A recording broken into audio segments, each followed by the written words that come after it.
Euskara bigarren mailako hizkuntza izatera kondenatu dute beste behin. Izan ere, euskara lehenetsiz gero, hizkuntzen koofizialtasuna urratzen dela ebatzi dute sententzian. Euskara ordea ez da beste hizkuntza ofizialen parekoa. Ez da ofiziala den lekuetan ere. Europako hizkuntza gutxituen sareak adierazi duen bezala, euskara larrialdi linguistikoan dago. Baita minorizazio gorrian ere, azken ikerketek erakutsi duten moduan. Izan ere, euskara jazarria, debekatua eta isildua izan da mendeetan zehar. Hizkuntzak ez dira boligrafoak bezala galtzen. Desagerrarazi egiten dituzte. Euskararekin ere ahalegindu dira, eta gutxitu dute, baztertu dute, eta baita bigarren mailakoa bihurtu ere. Hori da gaur egungo egoera ulertzeko abiapuntua. Euskal gizarteak eta euskal erakunde gordea, gehiengo zabalarekin, euskarak dagokion lekua izan behar duela erabaki dute. Gutxitutakoa lehengoratzea, normalizatzea, biziberritzea. Horretarako ezinbestekoa da euskara lehenestea, eta euskararen aldeko erabakiak hartzea, elebitasun simetrikoa gaindituta. Parekideetasunik ezean, berdintasuna heriotz zigorra baita.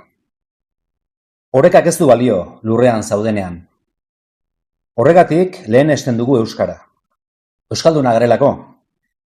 Euskara delako gure hizkuntza. Euskaraz garelako.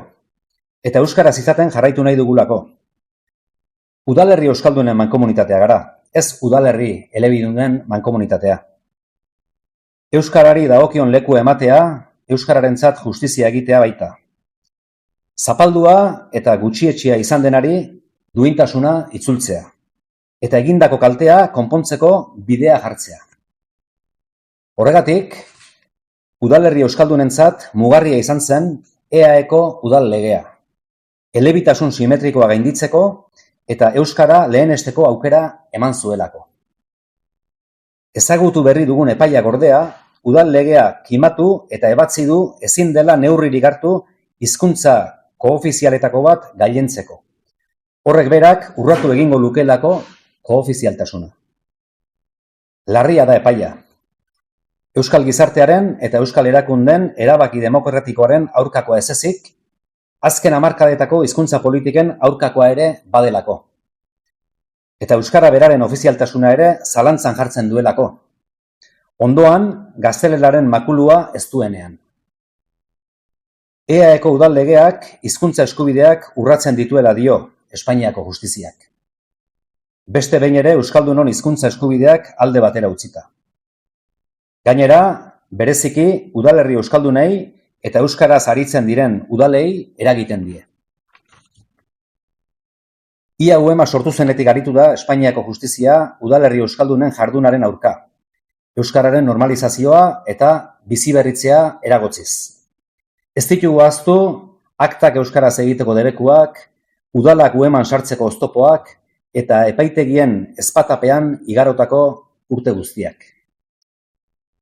Horregatik, uema osatzen dugun 118 udalen eta hoiek ordezkatzen duten 353.000 biztanleko lurgunearen izenean, eredu izatea eta erantzukizunez jokatzea dagokigula gogoratu nahi dugu. Eta euskaraz jarraituko dugula adierazi. Izan ere, minorizazio gorrian eta larrialdi linguistikoan dagoen hizkuntzari dagokion lekua ematea dagokigu. Justizia behar du euskarak. Eta Espainiatik heldu dena beste behin ere ez da justizia. Euskara bigarren mailara kondenatzen duen epaia baizik.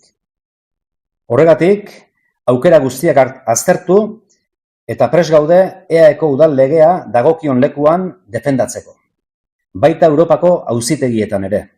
Zerbitzu juridikoek horretarako aukera ikusiz gero. Era berean, uemako kide diren 118 udalei dei egiten diegu epai hau salatzera eta gure hizkuntzaren eta herritarren eskubiden alde kalera atera daitezen. Euskararekin bat lelopean. Udaletxeen aurrean elkarreteratzeak eginez, larunbat honetan uztailaren 19an, eguerdiko 12etan. Deialdi honekin bat egitera deitzen ditugu euskalgintzako eragileak eta herritarrak ere. Ez diogu uko egingo euskaraz aritzeari. Ez diogu uko egingo euskarak behar duen justiziari.